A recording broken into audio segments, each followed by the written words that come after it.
imagine a future. And our imaginings horrify us.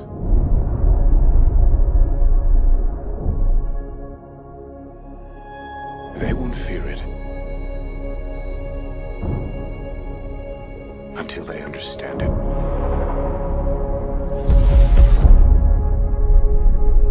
And they won't understand it until they've used it.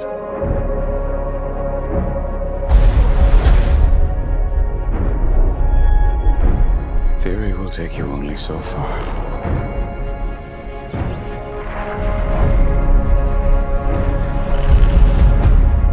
I don't know if we can be trusted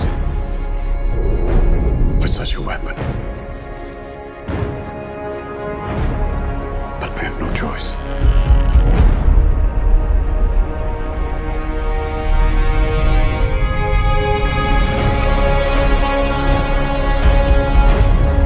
Is anyone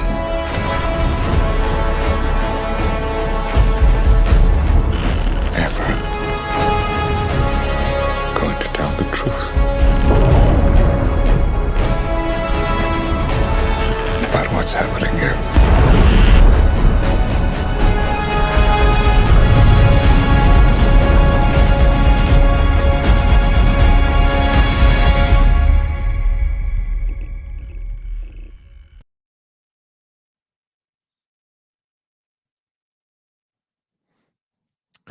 Hey everybody, welcome to my channel, Hockey Books and Storytellers, for Thursday, August 10th.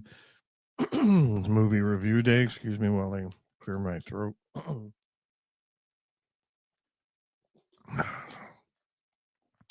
So the movie, obviously this week I've learned to put video into my videos. So technology really does come slowly to me. So Oppenheimer, directed by Christopher Nolan. Now, Robert J. Oppenheimer was a theoretical physicist who headed the Manhattan Project during the Second World War.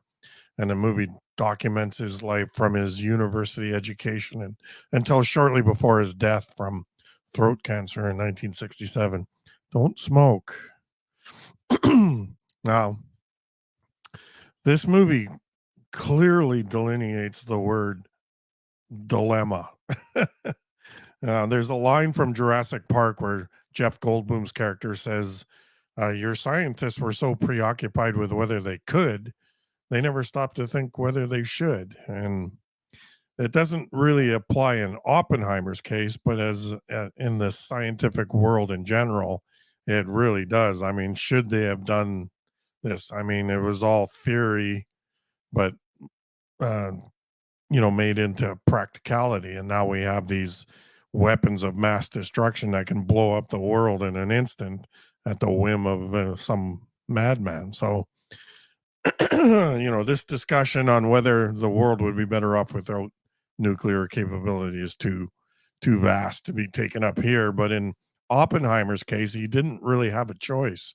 I mean, during World War II, Germany had already taken steps towards this, and the US had to reply in kind. So they had to respond. And so we end up with the ability to destroy ourselves in one fell swoop. So, Oppenheimer's dilemma is clearly demonstrated in Cillian Murphy's absolutely brilliant performance.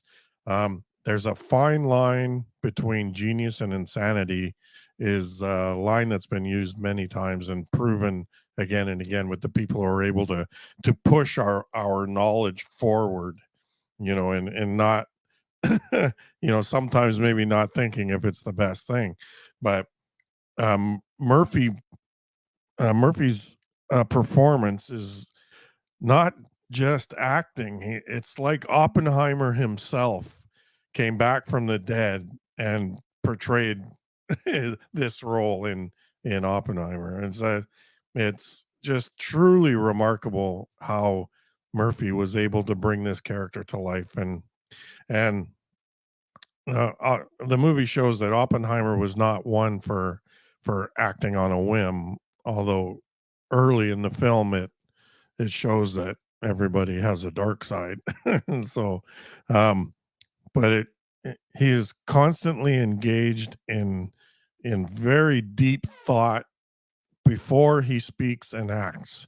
And seriously, Murphy's performance ranks right up there with the greats. I mean, Brando, his performance is right up there with Brando, uh, De Niro, Hepburn, Tracy, Streep, Duvall. Well, not that Duvall. Robert Duvall, Joe Keeley, Stranger Things, yes, and Laurence Olivier. So his performance puts him up in that stratosphere with the greats. So I'm not trying to overstate it. It's just that good. He's just so perfect. Um, he's always been one of these actors who picks quirky roles. I mean, he did cameos in two of the three Batman movies. In the first one, he had a bigger role, but and he's in Peaky Blinders. You really see his talent. In this role, he is the star. He's in almost every scene and absolutely carries the movie. I mean, the rest of the cast is a who's who of Hollywood. I mean, Emily Blunt, Robert Downey Jr., Kenneth Branagh, Josh Hartnett, Rami Malek, Casey Affleck, Tony Goldwyn, Matthew Modine, and Gary Oldman is great as Harry S. Truman. And then there's just an absolute ton of the best character actors around. I mean, he Mr. Nolan really went top shelf when it came to the acting talent, and it's just like a cavalcade of stars, if you will. The movie's about 3 hours long and is dialogue driven, but Murphy's performance right from the get go just draws you right in, and the 3 hours pass seemingly like nothing. It seems like it was only 45 minutes long. And what I like is very little CGI is used. Apparently, even the explosion of the bomb was not CGI, and some of the story is filmed in black and white, which adds to the feel of the time that this movie takes place mostly during World War II. And I keep coming back to Murphy's performance, but you can't help but follow his every move and word. He Oppenheimer was a very complicated guy, and he had many sides to his personality. And when you see this movie, watch Murphy's eyes. They tell you exactly what Oppenheimer would have been thinking and feeling at any given moment, and the dilemma this uber dilemma that he finds himself in is always apparent. And it's just an exquisite performance that will garner Killian Murphy the Best Actor award at next year's Oscars. I'm predicting that here and now. You heard it here first, folks. Now, my only complaint, and most of you know this is a bugaboo of mine, but it's told in a non-linear fashion. And they use flashbacks and foretelling, and to me that just takes away from the storytelling. I didn't see any reason why they couldn't have just told the story from front to back. I mean, the odd flashback is okay, I don't mind that, but just when they constantly do it, it really, for me, takes away from the storytelling. So that could be only me. I don't know how all you feel. You tell me in the comments if I'm right or wrong, if I'm being a jerk. um the black and white scenes help to keep you aware of where they're at in the storytelling, and so that helps. But all in all, it's just an exceptional piece of movie making, and for a dialogue driven movie, it's highly entertaining. And if you haven't seen it yet, I hear seeing it in the IMAX is a must.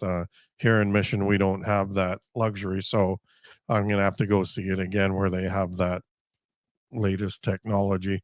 Um, Now, the movie falls short of the classic category, but just barely, mostly because of the nonlinear thing. Excuse me. But uh so it gets into the my Jerry's rating system as a 9, a must see, and I've added that it's a must see on the big screen. So go see this movie. I can't tell you enough. It's just it it has to be seen in the big theater. Seeing it on a large screen TV just won't have the same impact. Go see it. So um okay, time is getting short. September is coming. The Hockey Books and Stories Tellers podcast is we're gonna start recording sessions very soon. We're in rehearsals now. We'll be posting some promos pretty soon, so look for that.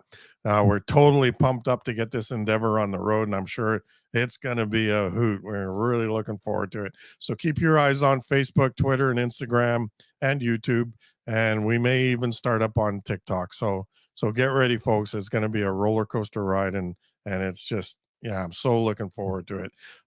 Monday's book review is going to be this book here, The Jigsaw Man by Nadine Matheson. It's movie about a serial killer and his copycat are locked in a violent game of cat and mouse. But it gets really good reviews from a lot of really respected authors. So a lot of them are on the New York Times bestseller list, and it's just yeah, this book caught my eye at Indigo, so I'm going to give it a read, and I will be doing the review on Monday. So um, that's about all I got for you today. Hit the like button, please, and subscribe. We're still stuck at 14 subscribers, so please tell your friends and family and everyone else you come in contact with.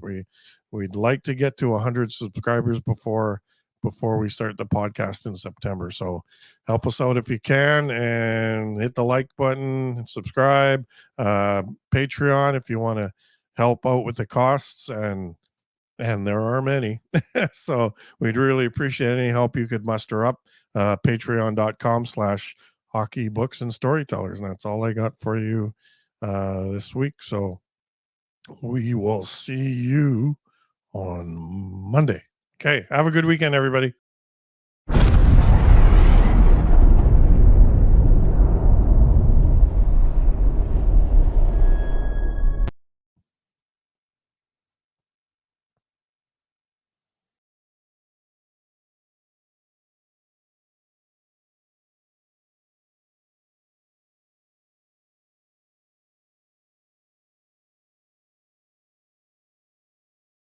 I mean,